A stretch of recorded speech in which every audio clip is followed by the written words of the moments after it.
Seems our attendee list has slowed a bit, so we'll go ahead and get started here. Good evening, good morning, good afternoon to all of you. My name is Dr. Dana Winters. I'm the Executive Director at the Fred Rogers Institute, and we are so pleased to welcome you here tonight for us, but at any time that it happens to be for you, for the ABCs of student mental health, looking at how, as educators, we can support the mental health and well-being needs of our students. I am so pleased to be joined today by two experts in the field, Dr. Helen Egger of Little Otter and Dr. Rebecca Zill from Allegheny Health Network, who serves as the Fellow in Mental Health and Wellbeing here at the Fred Rogers Institute. Love to give each of them a chance to tell you a little bit about themselves before we get started. Dr. Egger, will you start us off, please? Absolutely. Thanks. I'm so excited to be here for this conversation. So I am a child psychiatrist. I'm a research scientist and co-founder of Little Otter, which is a digital mental health company for children 0 to 14 years old and their families. I'm also the mom of 4 kids. And before joining Little Otter full-time, about 2 years ago, I was in academic medicine my whole career. So I was at Duke University and then most recently chair of child psychiatry at NYU Langone. Great. Thank you, Dr. Egger. Dr. Zill, a little bit about yourself, please. Yeah, absolutely. So by training, I'm a pediatric neuropsychologist. I did my training here in Pittsburgh, my doc program anyway, at Duquesne University. From there on, I went up and did my residency in Rochester, New York at Rochester Institute of Technology, and then traveled back down and completed my clinical fellowship again at AGH-AHN, where I then stayed on as faculty for about a year. Beginning last spring, I transitioned into a little bit of a different role at AHN. So now I direct and really oversee a series of different programming efforts that really are aimed at a variety of different buckets: community engagement, education, and certainly program development, which is how I was fortunate enough to previously work with Dr. Winters in the Fred Rogers Institute, where now I am the current fellow in mental health and well-being there, and really focusing on a variety of different efforts on campus, targeting both students and staff, and really understanding exactly how we can best push in and support through just a variety of different efforts, I suppose. Thank you both. A little background on the organizations represented here today as well. The Fred Rogers Institute is an institute devoted to extending the legacy of Fred Rogers, who is that Fred Rogers, Mr. Rogers, from Mr. Rogers' Neighborhood. We were established by Fred himself as he was ending his time in television. He wanted to continue to work in service of children and families and their helpers, and he chose to do so on a college campus where he could teach and continue his writing and advocacy work. So we are turning 20 years old next year, which still makes us a bit of a baby in this field. But currently our work is focused on investing in the strengths of families and caring adults to support the healthy development of children. And of course, much of that work is centered on the importance of relationships, which we know are central in the mental health and well-being needs of children and families as well. Dr. Egger, would you please give us a little bit of background on Little Otter?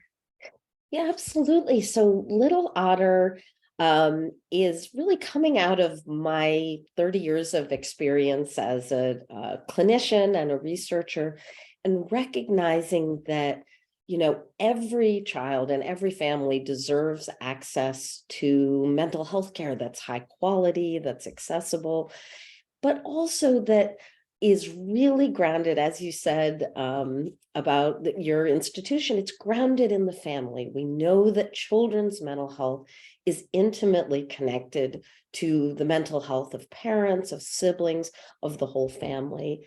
And so I co-founded Little Otter with my daughter, who has an amazing background in technology. So we joined together to really bring technology and the best in mental health care and science to really create an innovative way for us to take care of young children and their families. And my area of expertise throughout my career has been children 0 to 6. So Little Otter really reflects the fact that we know that the earlier we identify children, the better they're going to do, and that mental health challenges start early, but also that mental health is a continuum. It's not just about having mental health problems. It's also about promoting healthy development, healthy social emotional development, and giving parents the tools to know how to do that. And on the other hand, to know when to worry. That's the way we say, when are my child's tantrums what 3-year-olds do? I might still need help, but they're just, typical. Or when are my child's tantrums a way that I can know that there's something else going on and I should seek help? Wonderful. Thank you. So this evening, we're hoping to hear a bit from educators who are listening in. Both the chat and the question and answer function are open. Please, if you have questions as we have our conversation here tonight, we invite you to put them in the chat, put them in the Q&A. We'll get to as many as we possibly can. And if we have an overwhelming amount of questions, we're happy certainly to follow up with you with those answers as well. But to start ourselves off here tonight, knowing that this webinar is particularly in support of educators, Dr. Egger, something you just mentioned actually sparked a question maybe to start us off, which is understanding this continuum of the needs for children and knowing maybe when something is a behavior that could be a signal of additional concern.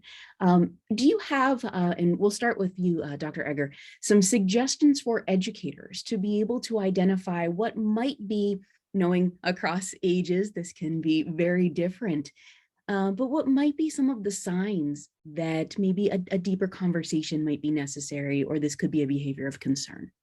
Absolutely. So one of the first things that we look for is a change in the child's behavior.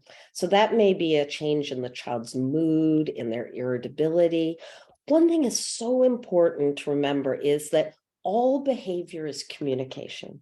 So you may have a child who's becoming disruptive or not following directions or fighting with other children. The first question should be, what is this telling us about this child's experience? Because it's so important to realize that particularly, well, all children, but particularly younger children who don't have the language sometimes, that what they are feeling inside, an emotional distress, anxiety, sadness, anger, other big feelings that they can't manage, may not express themselves in words, but may express themselves in irritability, or aggression or fighting or other things like that. So that's super important.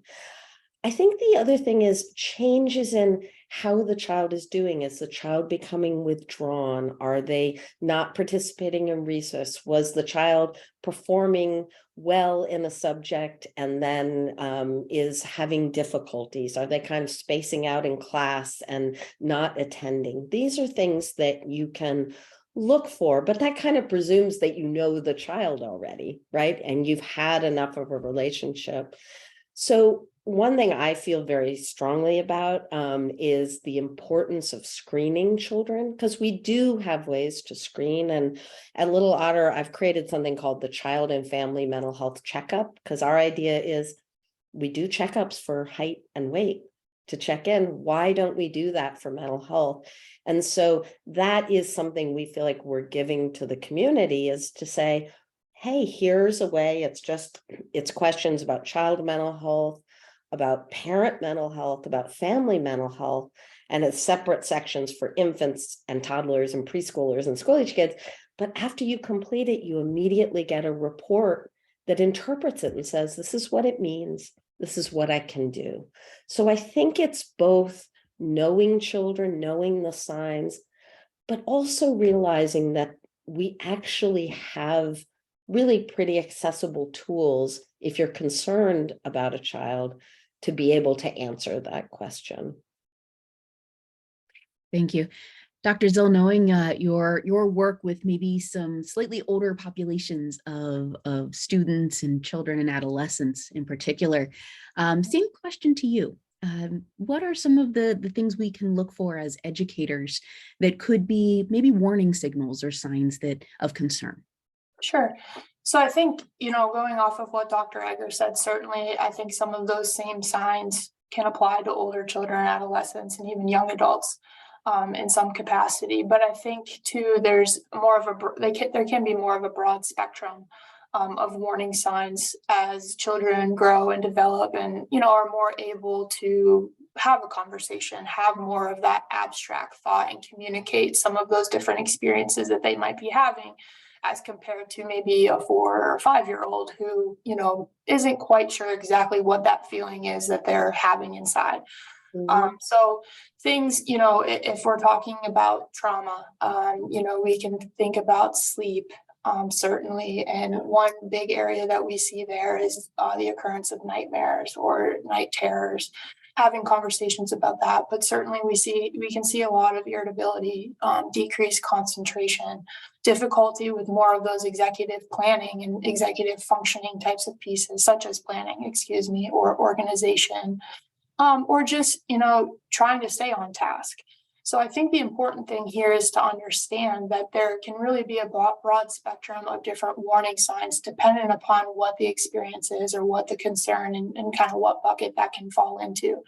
But one of the best ways in my experience is to better understand and not necessarily just label that as a warning sign automatically, is to have a conversation with some of those older kiddos and young adults, and really to understand exactly what's underneath the surface of whatever that behavior, whatever you think that warning sign may be. And that oftentimes can have a lot of really valuable information that can allow you to kind of steer the conversation appropriately, depending upon which path the conversation needs to go down. Yeah, I cannot endorse that more. And I would say you can talk about these things with younger children too. It's a different kind of conversation, but I think what we're both saying is take what children are telling you seriously. Mm-hmm. And don't just jump in to try to solve it.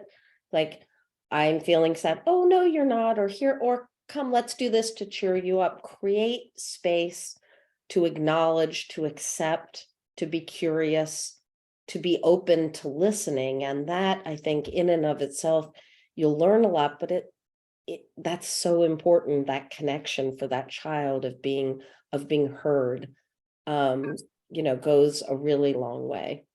And I think too, Dr. Egger, maybe you can weigh in on this, but in my experience too, one of the best ways that younger children can communicate is through the idea of play. Absolutely. And to really understand how that can be such an effective and useful tool for kids in a lot of different capacities.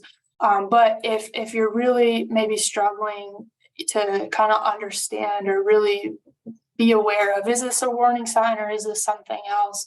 One really excellent foundation for the younger kiddos is to engage them in play or allow, that to naturally occur, and then to see where that might lead you.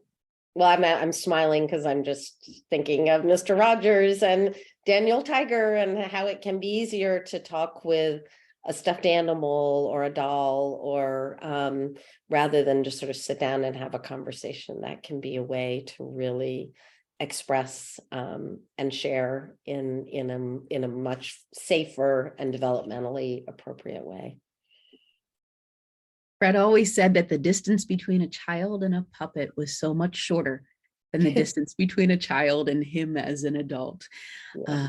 That is a very powerful way of communicating. I'm also struck by listening to both of you and advice that we were given as the Fred Rogers Institute. Anytime we would start something new or have a concern, we were advised to listen first. And that was the way of entering any new situation. So a new situation, a new warning sign, a new behavior, listen first. Allow the child to lead that story is what I'm hearing both of you say. Yeah, absolutely. Wonderful. Thank you. It's hard to believe we are already about 18 minutes into our conversation here. And we do want to make sure that we mention the last few years. and the particular effect that that has had on children's mental health and well-being, knowing that as a result of some of the events of the COVID pandemic, that children's mental health and well-being was declared a national emergency. Obviously something many of us saw well before this time, but certainly a spotlight that has given some necessary attention to the needs of children at this time. So if you could both comment a bit on ways you're seeing the last few years change maybe the needs that children are exhibiting, or a lot of what you mentioned has become more prevalent now in terms of, we hear from educators, difficult behaviors or challenging behaviors that are more prevalent now, they have noticed, than before. So we have educators who are wondering, is this just kind of what we're going to be faced with right now as a result of the last few years, and what we as educators can do to support collectively that need? Dr. Zill, why don't we start with you this time? Sure.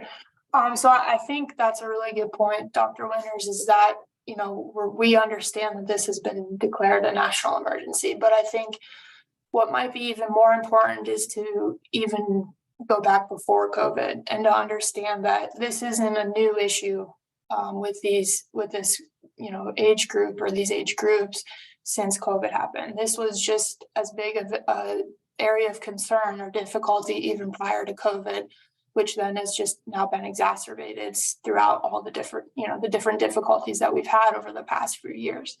So when we get asked this, I think my answer always kind of revolves around, certainly we have seen an increase in areas such as depression and anxiety and some of those different maybe hallmark areas that people might think of when they think of behavioral health or mental health, certainly.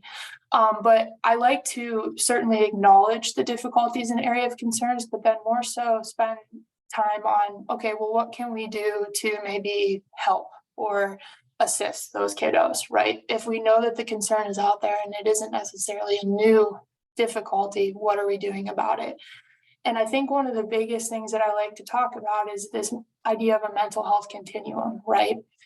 That we can have bad days, kids can have bad days, adults have bad days, everyone can have a bad day, but that doesn't necessarily mean that we just slap, oh, he's depressed, or a depressive disorder label on it, right? There's certainly a continuum of maybe mild to moderate to severe difficulties. And we want to make sure that we're handling all those different areas of concerns and difficulties appropriately in accordance to the level of concern that it actually warrants. But one of the biggest things that educators and us as helpers can do is to really build up those areas of resilience for kids. How do we do that? And I think the main way that we can do that and should be doing it and have been doing it is through the idea of relationships. And it's really, when I think about resilience, I kind of think of this teeter-totter, right? Everyone kind of has some of these negative consequences or negative experiences on one side, and then we all have some positive experiences on the other. But the idea is that even though everyone kind of has this maybe baggage or backpack of stress that I like to call it, is that how are we going to really still allow the positive experiences to outweigh that? And one of those is through developing strong, supportive relationships with these kiddos. And that can then build resilience that helps in the long term and in the outcome really kind of tip that teeter-totter, so to speak, towards the positive end of things, despite maybe some history of trauma or depression or difficulties at home, whatever that negative, so to speak, is. How do we still allow the kids to build resilience and tip it towards the positive? And I think the really cool thing here is that maybe folks automatically think, well, that has to be with a parent, or it has to be with a grandparent or whomever, someone in the family. And I think the coolest thing here is that it doesn't have to be. It could be an educator. It could be a helper of any kind. It could be a therapist, right? But just the fact that they have that strong, supportive bond in relationship with folks, that's the most important piece. And I really like to spend a lot of time when I do these lectures and webinars and just in regular day-to-day conversations, and really spending a lot of time on how do we build up the positives. And I always unconditionally revert back to, it's through relationships and through how do we really, really allow kids to see and build upon those, so that even in the face of adversity or in the face of stress or manageable stress, whatever it is, they still have something to fall back on, and they understand and know that their support system is still there and always really will be. Yeah, I mean, I completely agree with that. I mean, first of all, I agree with we had a mental health crisis before COVID. We know that 1 in 5 children has an impairing mental health disorders, and it is, I completely agree on the continuum, and Little Otter is built on that. And if a kid has a clinically significant mental health disorder, it's so important also that we know that mental health care works. These are conditions that are treatable. We have evidence-based care for children. But the tragedy is in our country that only half of children who have an impairing mental health disorder ever get any mental health care, and even fewer get evidence-based quality care. I mean, this is why I founded Little Otter, because it's just not acceptable. If we had kids with asthma who weren't getting treatment for their asthma, half of them, we would, be up in arms. But because of the stigma about mental illness and mental health disorders, as well as, a whole bunch of other factors, kids aren't getting the care they need. So I think that's the first thing. And we have seen an increase. There's been a 25% increase in anxiety and depression. There's been an increase in ER visits for suicidal ideation, and actually, interestingly, for eating disorders.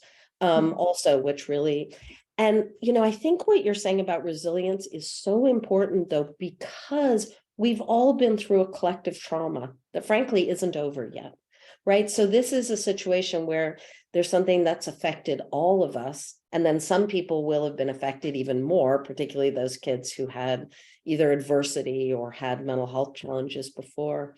But I want to emphasize something else, and we have this in our data. Parents' mental health has also suffered. Great And point. in our work, we have seen a quarter of our parents who screen positive for depression, over 50% who screen positive for an anxiety disorder. These are clinical screens you'd use in primary care. And so the other thing to realize, teachers are people who've been through this too. And so we're talking about how to take care of children.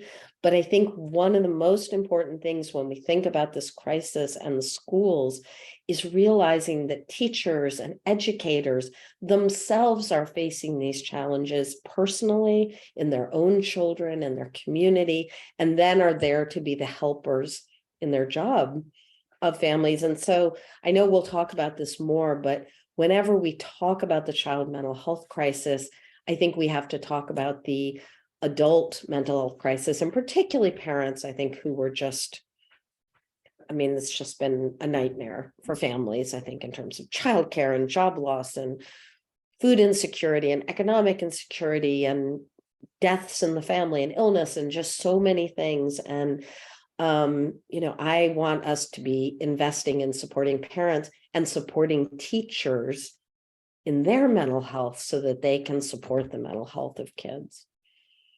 Yes, we have a saying here at the Institute that we won't make a lasting impact on children if we are ignoring the needs of their adults. And, it has to be, I know you take a very holistic approach at Little Otter to making sure the whole family, the whole community is supported. We align very well in that philosophy. Some of our questions that have come in both beforehand and now are asking for some techniques and strategies to approach families with concerns. So if as educators, we are, supporting children and families and need to have these conversations with families, maybe some of whom are a little concerned about the stigma attached to mental health concerns, or may deny that there is a challenge. So that's a lot of questions all in one.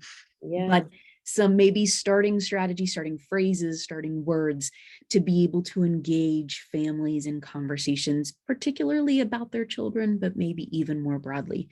Dr. Egger, could we start with you on that? Yeah, I think this can be very, very difficult, and you're not going to really make much progress unless you're building a relationship with that parent, and that you're not approaching with, I think it's not only stigma. I think parents are really afraid of being blamed, that people are coming saying it must be your fault, you're a bad parent, that your child is having problems. So I think that a very important part is coming as a partner who cares about a child and saying, we've been noticing and being concerned about, John's big feelings. And, sometimes you can use, with littler kids, ideas like having big feelings that they can't control or other things, rather than just labeling it as, anxiety or depression, being very descriptive of what you're seeing and I think being descriptive of what you see rather than kind of these global labeling is very, very helpful. And I'm wondering, have you noticed any of these things, the things that I'm seeing? Are there any things that are happening that are stressful in his life, etc.? But I think being very approaching the parent, we say at Little Otter, parents are the experts of their children, right? And so it's really approaching as a partner to say, I'm bringing this concern, can we partner together to figure out what might be going on and how together we can think of what is going to be helpful for your child. Dr. Zill, any strategies also in having conversations? Sorry about the coughing. No, it's all right. I was waiting until I saw you came off mute, so I figured it was I appreciate it. not a problem. Still battling it, but I agree again about I have found in these instances that this type of situation, unfortunately, I think due to stigma, we're all going to come up to it at some point, right? So understanding exactly, some more of the details, I guess. And one way that I've been able to do that is to, like Dr. Egger mentioned, to have a relationship. But specifically what I have found to be really, really useful and helpful, especially when working with families, is understanding what that stigma actually looks like for them. Is that something that is culturally focused, or, there's a lot out there about behavioral health, right? And it's unfortunately had this stigma for a long time. So I like to go through some myths of different things that they might have heard and try to debunk some of those myths per se. I have a lot of kids come in and I've had a lot of families come in where they say, I don't want my kid in therapy because they're going to be in therapy for the rest of their life. And so talking about a little, what does that mean? And that's not necessarily true, and kind of just helping to debunk some of those different myths. You find a lot of misinformation in some of those different conversations. And after we talk through it and kind of debunk some of those different areas, like I said, I have found, not always, this isn't 100%, but a lot of times, more often than not, we are able to kind of circle back and really kind of find a place that maybe is a little bit of a compromise, compared to maybe where I wanted it to end up, conversation 100%, but really understanding what that looks like for the family and what that means for them. And maybe there are different challenges such as driving and getting the kids to the appointments or whatever that looks like, right? And so really just understanding it and really trying to be as resourceful and helpful to kind of meet in the middle, find that middle road, so that something is better than nothing in some instances. And just having those conversations. So I don't know that I would have any catchphrases or go-to phrases that I just kind of pull out of my tool belt, so to speak. I wish I did, because that might make it a little bit easier, but just really trying to have a better understanding of what the situation looks like for them and maybe where some of their thoughts are coming from. Yeah, and I would like to add that I do feel hopeful. I think we've made progress in talking about mental health. And I think, and I think there is, so that I do think we still have stigma. It can be hard, but we don't want to go into the conversation presuming that, because there can also be relief. There can also be, oh, you're seeing my child, you're naming it. We're, talking about, and again, I think it moves the conversation often away from your child is not performing, your child is behaving badly, to saying, here are things I'm seeing, I'm concerned. Sometimes kids have challenges, and I think it's important for the person who's doing this to know mental health disorders are common. Mental health disorders are treatable. These are, and so all of us are going to most likely have family members who have dealt with different challenges, and there can be such power in people who can feel comfortable talking very, straightforwardly and empathetically about what mental health disorders are, and how powerful it is to name these challenges, and to know that there is help. I think that's a great, excellent point. And I think too, one way that I have found it to be helpful is to have these conversations with everyone. And to make it, and I do say that, when there can be some areas of anxiety, maybe when you're having these conversations for both us or educators and the child and the family, right? Because some of these areas they can feel kind of difficult to talk about, or especially getting the conversation started. So I come right out and always say, I have this conversation with everyone, and you don't want to make it matter of factly, but to really remain kind of calm, and to say, this is the difficulty, this is the concern, and that's okay, because now we're here to help, and we know how to help, or we know how to get you to the people who will be helping. So it's normal to have some of that anxiety or some of that stress, I think, when we're having these conversations, or when we think we're going to have these conversations, and that's okay. But to really just kind of make it part of your conversation with everyone in this type of area. I actually, you raised the great question about myths, and I just want to say this here. There's a myth that if you talk about and ask someone if they're suicidal, that is going to make them suicidal and make things worse. That is not true. And it is something that's so important, if this is coming up, to be able to feel comfortable in talking about suicidal thoughts or intents or plans or self-harming, and that's part of ensuring that the child is not just, having these feelings and being scared and having them alone, being able to say, this is something we can talk about, and I'm okay with talking about it. But I think it's a very understandable fear, but I think it's it's so important to understand that talking about hard things, including suicide, does not make it worse. It's the step toward helping to make it better. You remind me of one of the lines that Fred lived by when he was developing the program to really handle difficult situations, as he and his mentor, Dr. Margaret McFarland, who was at the University of Pittsburgh, had a saying that everything that is human is mentionable. And if it is mentionable, it is manageable. Yeah, I like that. So if we can talk about it, if we can communicate about it, if we can be able to handle it in that space of relationship together, then it's manageable. Right.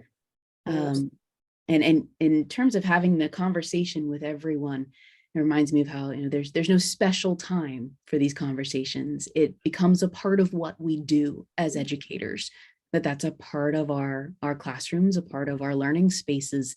I just finished a course here at the college where the final was all of my students who will someday be working with children and families in some capacity, had to identify an area of childhood challenge and talk about what, the history of that area and what they wanted to do to support it. Over half of my students selected mental health. And that is, typically we have 1 or 2 students every semester. Over half of my students selected that as the topic this year. Yeah. Which means that we're talking about it more. It's on people's minds also. Yeah. I mean, even if we're not talking about it, it's being thought about and it's impacting people. Yes, and that gave me hope that Yeah, these future educators and future people in service of children, they want to talk about this. yeah, They're making it mentionable, which hopefully means it will be more manageable. yeah, it's powerful. So we're running short on time. We've got one more question I do want to talk about if we can, which is, okay, if it's mentionable, it's manageable. Some of these things aren't quite mentionable still in some of our classrooms and our hallways. We have educators here who are here to learn because they want to be invested in supporting children in these ways. And some of them are asking about maybe some colleagues who don't feel the same way and how they can be maybe champions for bringing this to the forefront of their administrators, to their school board, to their communities. What ways and strategies do you see for some of our educators to be that first line of support and encourage others in these conversations, other adults to have these conversations as well? Dr. Egger, if we could start with you. Yeah, I mean, I think it begins with knowledge and having your own learning and knowing what the resources are to be able to share information with folks.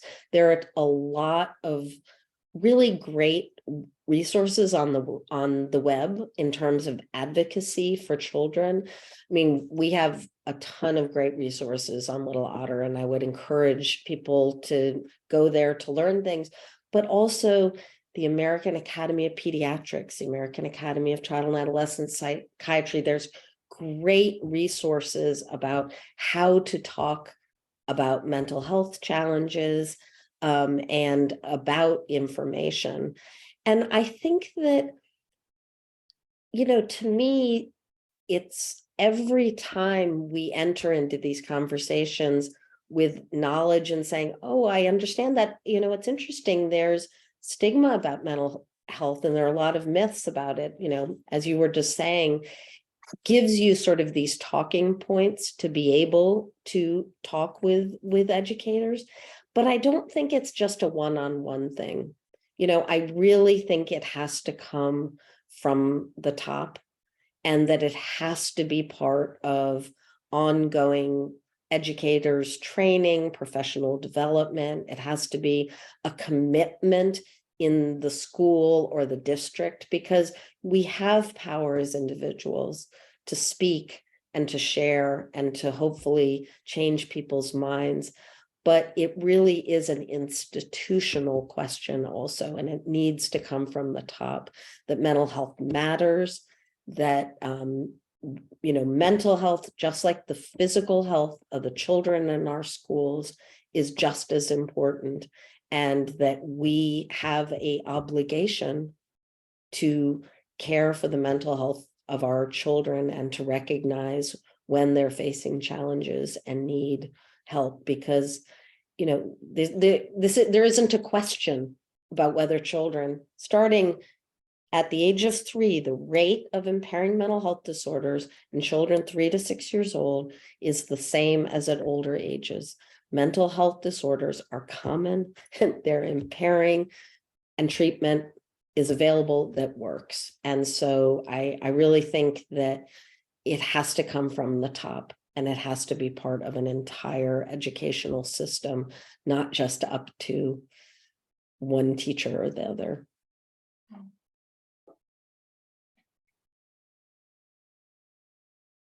It's a really great point, that we can't do this one person at a time. Yeah. And in an era and a time when educators are asked to do more and Right. be more all the time, we have to be able to rely on the support from those above us and make institutional and system-wide change. Exactly. Yes. Exactly. Well, somehow that time went by very quickly. I think we maybe answered 3 or 4 questions. We could do this for hours on end, is my expectation. I would like just final thoughts, very quickly, knowing both of you are, this is your work every single moment of every single day. I hear some hope from both of you. I hear that we might be moving in the right direction. But if I could give you each just a minute for some final thoughts. Dr. Zill, will start with you, and then Dr. Egger also, if you could, in your final thoughts, give us a direction pointed toward some of the resources for a little otter. But Dr. Zill, final thoughts on supporting our students right now in their mental health and well-being. Yeah, I think there is a lot of room to have a lot of hope. I think we are moving in the right direction. I think the awareness is increasing, with which in turn helps kiddos get connected to services.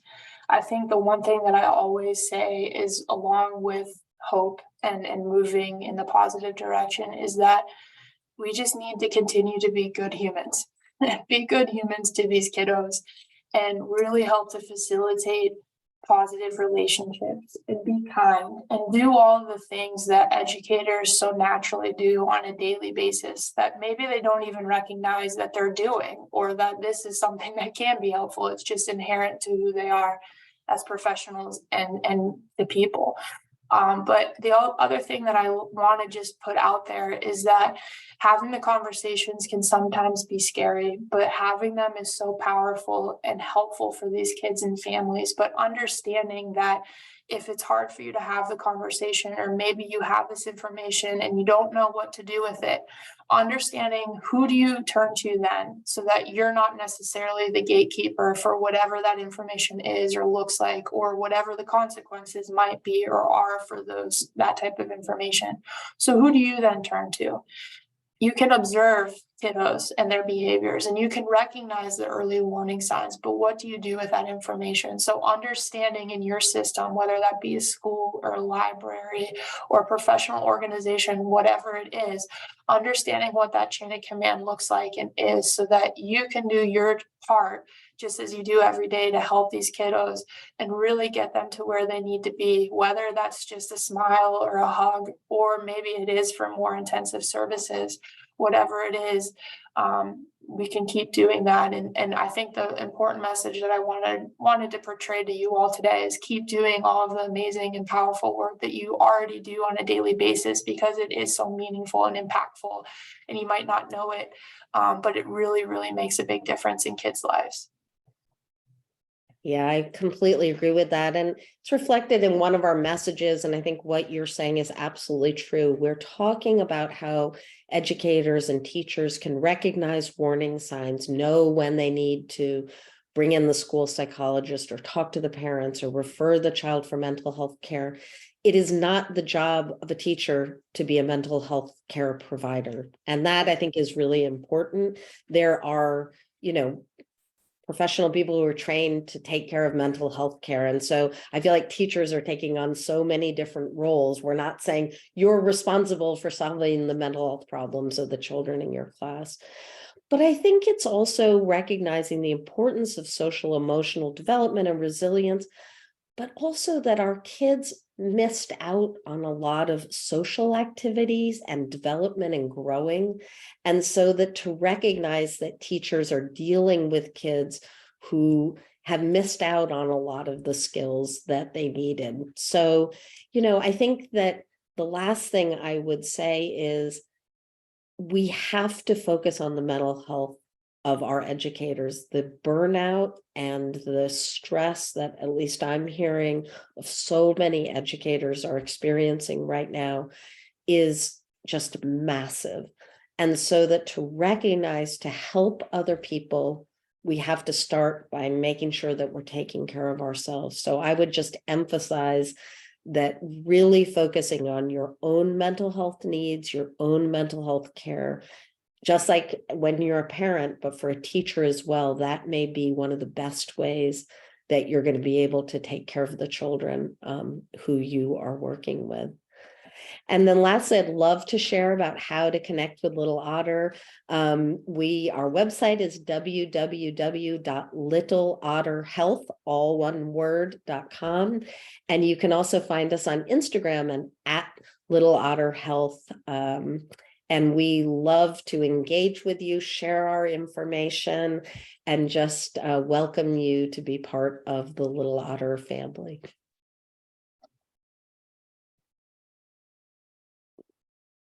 Dr. Egger, Dr. Zill, thank you so much for this conversation here tonight. I know that I'm walking away feeling more hopeful. I'm walking away knowing that we have tremendous people in the world who are working alongside us in this journey. So thank you both for the work that you do. Thank you for being here tonight to support our educators. I did put the link to littleotterhealth.com into the chat there, so you can visit Little Otter for the checkup questionnaire that Dr. Egger mentioned earlier. It is on the website there. And of course, you can always see what we're up to at the Fred Rogers Institute on fredrogersinstitute.org. So thank you all for being with us. Thank you. Thank you so much for having us. And thank you to all the educators, to our audience, for all the incredible work that you are also doing for kids and for families. Absolutely. Take care, everyone. Bye-bye.